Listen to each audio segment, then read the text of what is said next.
Hola, bienvenidas y bienvenidos a este video. Lo que vamos a revisar en este video es el concepto fundamental de la estructura de las redes neuronales, que es el perceptrón. Así que pues vamos a revisarlo.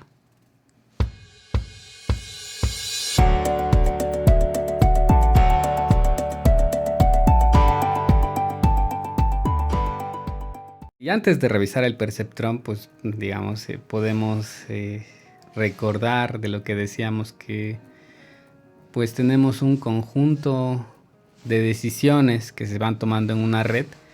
Y esto se asemeja a lo que pasa en las neuronas, ¿no? Donde tenemos una neurona, aquí estoy señalando esta neurona central, pues que recibe impulsos de varias neuronas que están conectadas con ella. Y a partir de esa información que recibe la neurona, pues es que determina una cierta salida. ¿Ok? Y a eso pues le podemos llamar como una red neuronal. Y el elemento central, la piedra angular de esta red neuronal, pues va a ser el perceptrón, ¿no? Y aquí ya está como nuestro diagrama del perceptrón. Y finalmente, o digamos diciéndolo de forma pues simplificada, pues el perceptrón va a ser una función matemática. Una función como todas las funciones que conocemos, y lo que va a hacer es mapear las entradas a unos valores de salida. ¿Okay? Entonces aquí tenemos graficado nuestro perceptrón, tenemos esta función que está aquí y bueno, pues recibe un conjunto de entradas x1 y x2 en este ejemplo, y las va a mapear a una salida que va a ser y. Internamente el perceptrón pues tiene ciertos parámetros, y estos parámetros van a modificar este mapeo que nosotros estamos ejerciendo. ¿Okay? Entonces primero hablemos de cuáles son los parámetros que tiene este perceptrón. Los primeros parámetros son los que corresponden a los pesos. Tendríamos estas W's que interactúan con cada una de las entradas. Entonces, de forma analítica, lo que tendríamos es primero el cálculo de H, en donde H es la combinación lineal de las entradas con los pesos.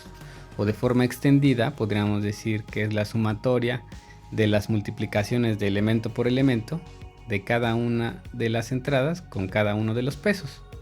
¿Okay? Pues aquí tendríamos pues x1 que se multiplica por w1 y eso se va a la sumatoria, y tendríamos x2 que se multiplica por w2 y eso se va a la sumatoria. Y aquí internamente tendríamos h. Ahora lo que haríamos es esta función h que tenemos aquí, pasarla por una función de activación, llamémosle f, y esta función de activación pues va a ser las veces de seleccionar o dejar pasar los valores que considera adecuados, ¿no? Un ejemplo de esta función f podría ser esta función, digamos, escalón, en donde tendríamos aquí los valores de h, y pues los valores positivos de esta h pues pasarían a un mapeo a 1, y los valores negativos de h pasarían a 0.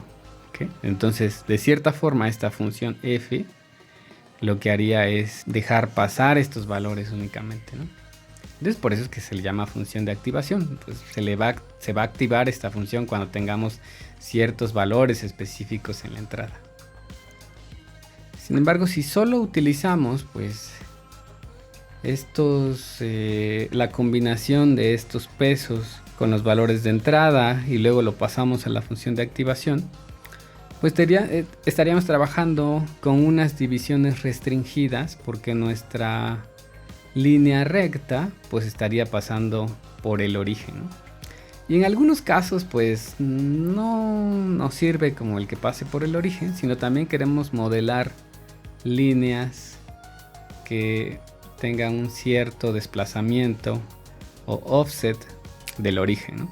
Entonces, para incorporar estos desplazamientos en las líneas que van a estar haciendo las separaciones, pues incorporamos otro parámetro que le vamos a denominar como sesgo o bias. Y entonces ya llegaríamos a el modelado de nuestro perceptrón de forma completa.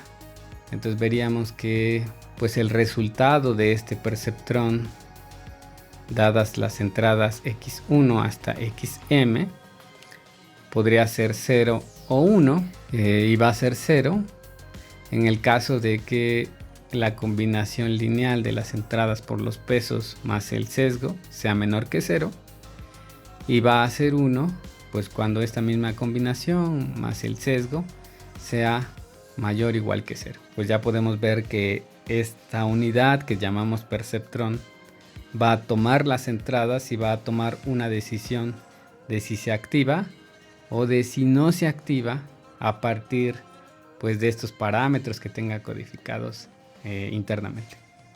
Esto sería lo que corresponde al perceptrón, y ya pasaríamos pues a la parte de unos ejercicios y cómo pues obtener estos parámetros a partir del gradiente descendente. Y los ejercicios pues son estos: construir un perceptrón que realice las siguientes funciones: OR, AND y NOT. ¿Qué significa esto?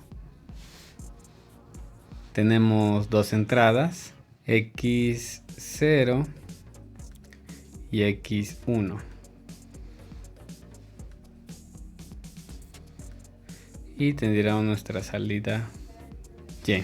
Pues sería como nuestras tablas de verdad, solo que codificadas con un perceptrón. Entonces pues en las entradas puede ser que tengamos 0, 0, 0, 1, 1, 0, 1, 1. Y entonces la salida de y va a ser pues una de estas tres funciones, de acuerdo a lo que nosotros codificamos en el perceptrón. ¿Qué es lo que tenemos que hacer? Pues bueno, vamos a suponer que tenemos el primer caso, ¿no? El caso del OR.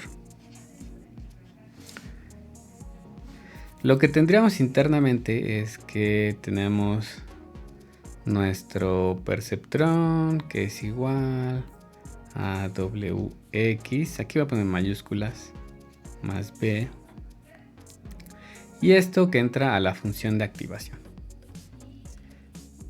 Recordemos que vamos a utilizar nuestra función de activación, la función escalón. Valores así, esa sería nuestra función escalón. F de h. Ok. Entonces lo que necesitamos es, bueno, primero, ¿cuáles serían los parámetros primero? W0 y W1, tales que permiten la función OR, en donde pues la salida de 0 y 0 va a ser 0, de 0 y 1 va a ser 1, 1, 1. Ok.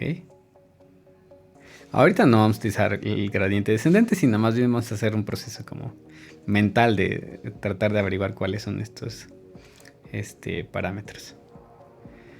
Entonces vamos a suponer que pues lo que va a pasar es que tendríamos, si lo hiciéramos extendido, tendríamos W0 que se multiplica por X0 más W1 que se multiplica por X1 más, aquí vamos a ponerle el sesgo B, más B. Esto nos debe dar igual a H. La idea es que propongan algunos pesos W0, W1 y B, tal que logren resolver este problema. Ok, entonces, bueno, pues eso lo vamos a dejar de tarea.